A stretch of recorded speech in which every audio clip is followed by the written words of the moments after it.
Sanay silang pumatay ng walang emosyon, at isang utos lang ay tapos na agad ang buhay ng target. Ngunit isang gabi, sa isang maling operasyon, naiuwi nila ang isang 4 anyos na bata, at mula noon ay mas naging delikado na ang buhay nila. Nagsisimula ang pelikula sa isang eksena kung saan ang mga gangster ay nagbebenta ng mga pekeng produkto.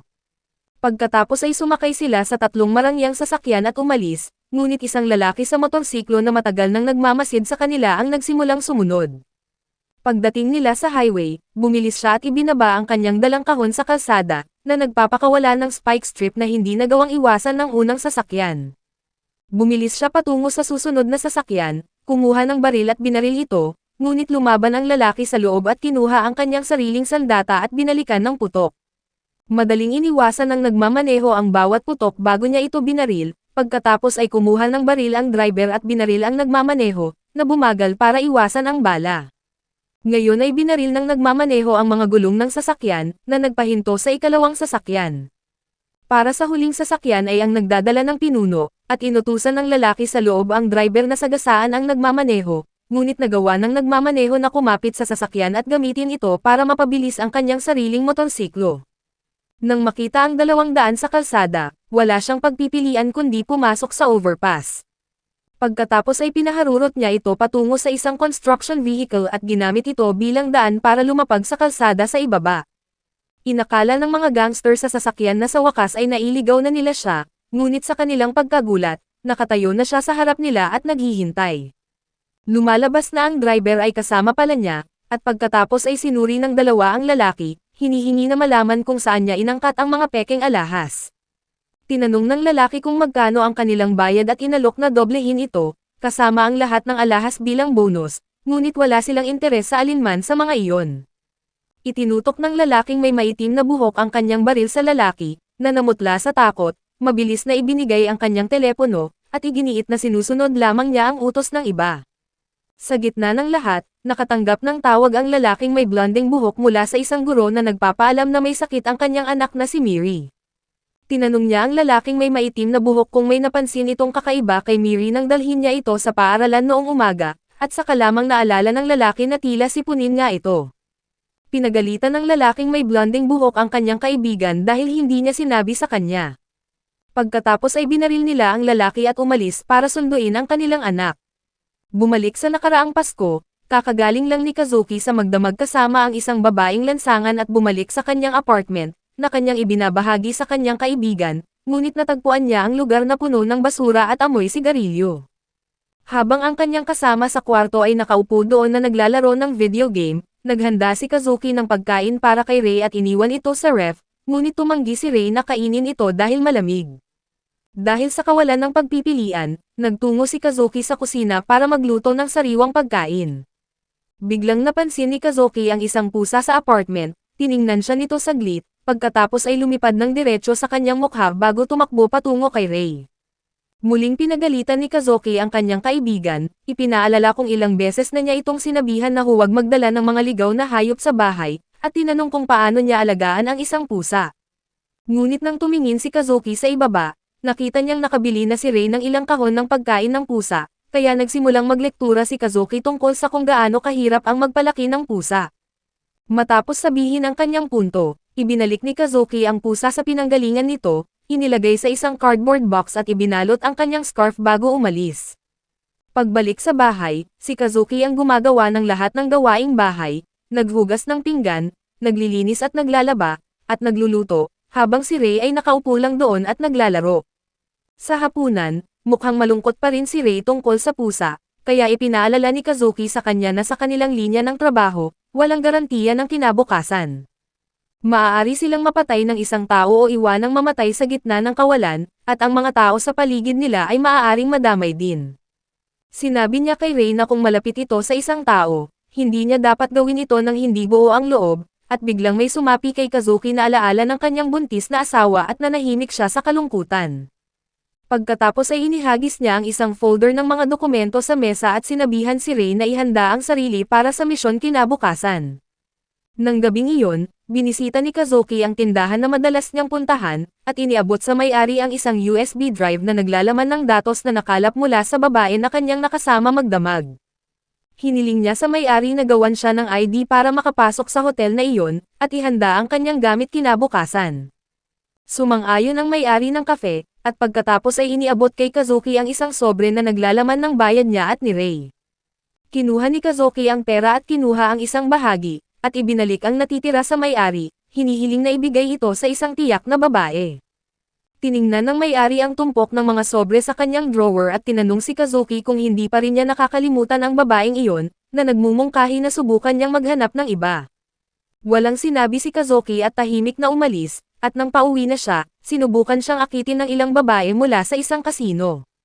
Gayunpaman ay tumanggi si Kazuki, ngunit nang banggitin nila ang isang espesyal na promosyon ng Pasko, nagpa siya siyang maglaro sandali.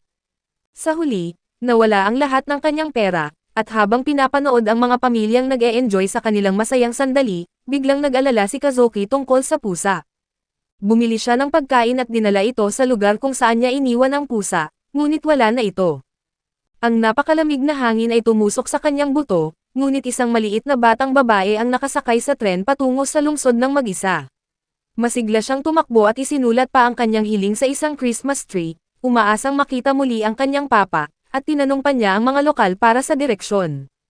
Ang target ni Kazuki sa pagkakataong ito ay isang pangunahing broker sa isang ilegal na gawain, ngunit ang lalaki ay patuloy na lumilipat na nagpapahirap sa kanya na mahanap. Gayunpaman, ayon sa kanilang impormasyon, nagpareserba siya ng ballroom sa pinakatuktok na palapag ng isang hotel para sa isang Christmas party. Alam ni Kazuki na ang pag-abot sa pinakatuktok na palapag ay nangangailangan ng pribadong elevator na binabantayan ng mga nakakatakot na gwardya. Sa kabilang banda, mahina ang lalaki sa mga matatamis, at mahilig ang kanyang asawa sa mga regalo, kaya balak ni Kazuki na samantalahin ito para makapasok sa hotel. Nang gabing iyon, nagbalat kayo si Kazuki bilang si Santa Claus, nagtutulak ng kariton na puno ng mga cake. Nang makarating siya sa pasukan ng elevator, pinigilan siya ng mga gwardya. Sinabihan niya ang mga ito na gustong bigyan ng asawa ng host ang kanyang asawa at tumawag pa sa telepono, pagkatapos ay binigay ito sa mga gwardya. Isang boses ng babae ang lumabas sa kabilang linya, ngunit ito pala ay ang may-ari ng kafe na perpektong ginagaya ang boses, sumisigaw sa mga gwardya hanggang sa matakot sila at pinayagan si Kazuki na makapasok. Para makasiguro, inilapit pa rin ng mga gwardya ang detector sa kanya at maingat na ininspeksyon ang mga kahon ng regalo. Nang walang makitang kakaiba, pinayagan nila siyang makapasok. Sa mismong sandaling iyon, ang maliit na batang babae kanina ay biglang lumitaw, nakita ang cake, at mabilis na sumakay sa elevator bago pa makakilos ang mga gwardya. Nakita siya ni Kazuki sa loob at naisip na baka mapahamak siya, ngunit nang makita kung gaano siya kasaya, tinanong niya kung gusto nitong tikman ang ilan dahil hindi niya naman gagamitin ito. Nang marinig niya na pinayagan siyang kumain, sabik na kumagat ang batang babae, lalo pang lumiwanag ang kanyang mukha, at patuloy siyang kumakain ng walang tigil. Sa pagtingin sa kanya na sobrang saya, natuwa si Kazuki na hindi nasasayang ang kanyang pagsisikap. Biglang tinanong ng batang babae kung alam na ni Santa Claus ang hiling ni Miri, at sinabi niya na talagang gustong makita ni Miri ang kanyang papa. Naalala ni Kazuki ang kanyang sariling asawa. Ngumiti siya at sinabihan ang batang babae na tutulungan niya itong hanapin ang kanyang papa, sa kondisyon na maging mabait ito at makinig sa kanya. Ngunit sa sandaling iyon, nakarating ang elevator sa pinakatuktok na palapag. Masiglang tumakbo si Miri palabas na naghahanap sa kanyang papa, na ikinagulo ng mga gwardya na agad na naglabas ng baril kay Kazuki, ngunit matagal nang nagtatago si Ray sa ilalim ng kariton at tinumba ang dalawang gwardya.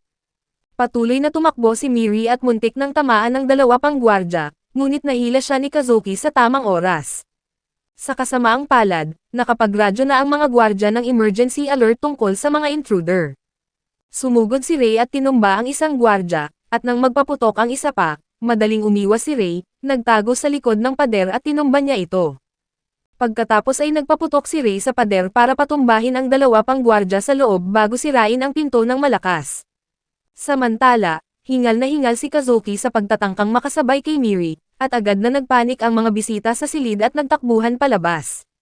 Ginamit ni Ray ang kaguluhan para lapitan ang leader, ngunit hindi pa rin alam ni Miri kung sino ang kanyang papa at inosenteng lumapit sa isang lalaki para tanungin kung siya ang kanyang papa.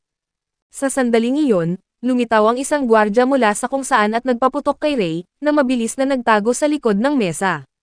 Sumigaw at nagmura ang asawa ng leader sa sinumang nangahas na sirain ang kanyang party.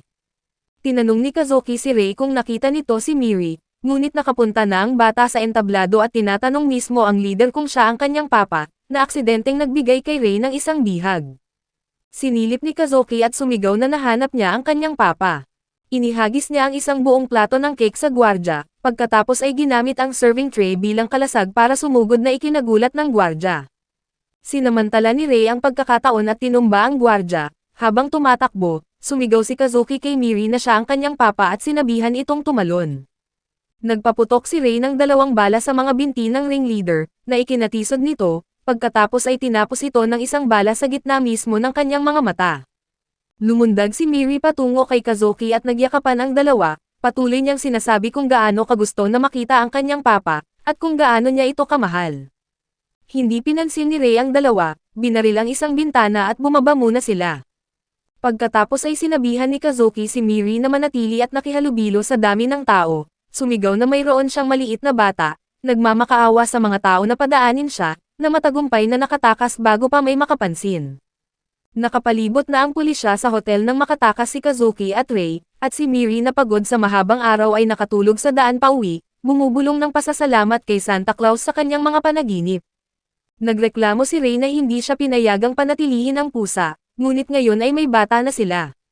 Walang ideya si Kazuki kung saan nanggaling ang batang ito, at ipinakita ni Rei sa kanya ang ilang litrato, at lumalabas na si Miri ang anak ng ringleader na binaril ni Rei sa ulo. Kinabukasan, binubulabog na ni Miri ang pinto ni Kazuki na sumisigaw ng papa, na labis na ikinalito niya kung sino ang batang ito.